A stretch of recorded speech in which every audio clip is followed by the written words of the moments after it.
New opportunities have opened up abroad for South Africans wishing to teach English as a foreign language. In fact, Thailand, Vietnam and South Korea are just some of the countries that have reopened their borders to international countries, and South African teachers are securing work visas as a way of traveling during the pandemic. So according to a survey, qualified teachers are planning to move to East Asia, where relaxed regulations and high earnings make international travel possible. For more on the study and many other issues, let's bring in Simon O'Toole, joining us now from Dublin in Ireland. Simon, great to chat to you. Thanks so much for making time for us. So a survey I came across shows that Vietnam, South Korea, Japan and China, I think, are the top 4, call it, most attractive countries for people wanting to teach English there. What is it about these nations? Is there something specifically that they're getting right? Yeah, it's correct. I mean, we basically surveyed all our basic TEFL teachers that are qualified and are currently studying to become TEFL qualified.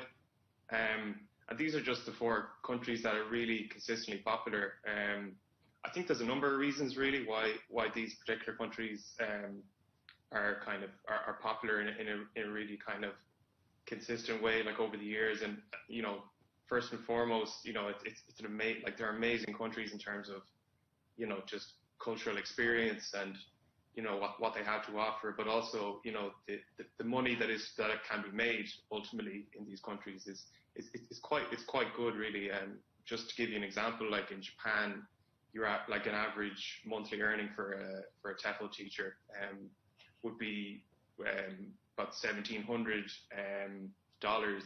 US dollars a year. So I think that translates roughly to 31,000 rand per month. So you know, it's a decent salary that you can make there while also, you know, having an amazing experience abroad. So I think they're kind of the main reasons. Yeah, I was going to speak about the money later, but since we're there, fair enough. I wonder whether, look, I mean, a lot of your conversation with me has been emphasized on travel, the ability to travel during the pandemic. Not everyone who wants to teach English, though, might be open to that, at least not at this stage of our fight against COVID-19. Has that opened up opportunities that weren't initially there online?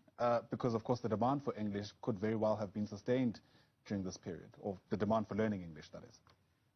Absolutely. I mean, what we saw kind of in the post-COVID phase, you know, I guess last year, was an acceleration of a trend as opposed to the start of a trend, and that trend being teaching English online. So, you know, there is so much work out there to be had in terms of teaching English online, and as you say, it's a really great option. There's money to be made doing it, and you know, it's often the case that people, it's just such a versatile thing to do. Like, some people can do it as you know, essentially like a side hustle. Others maybe are out of work, they need employment, and others maybe are in a certain line of employment and they just fancy a change, you know.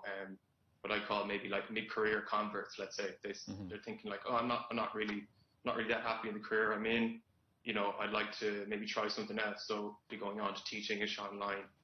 I just think it's great. It's a great option. And I suppose to make the point as well that, you know, you'll see like the range of ages. Like, you could be in your 60s and you may have retired, or and you fancy just like, you know, teaching, engaging with people, like, you know, passing on like an invaluable skill while earning money at the same time. So yeah, right. It's a very flexible kind of field of work. Yeah, great to see that, you know, COVID-19 hasn't taken away some opportunities, even those that existed before the pandemic. Simon, thanks very much for your time. Really appreciate your chatting to us. Simon O'Toole there from Dublin in Ireland.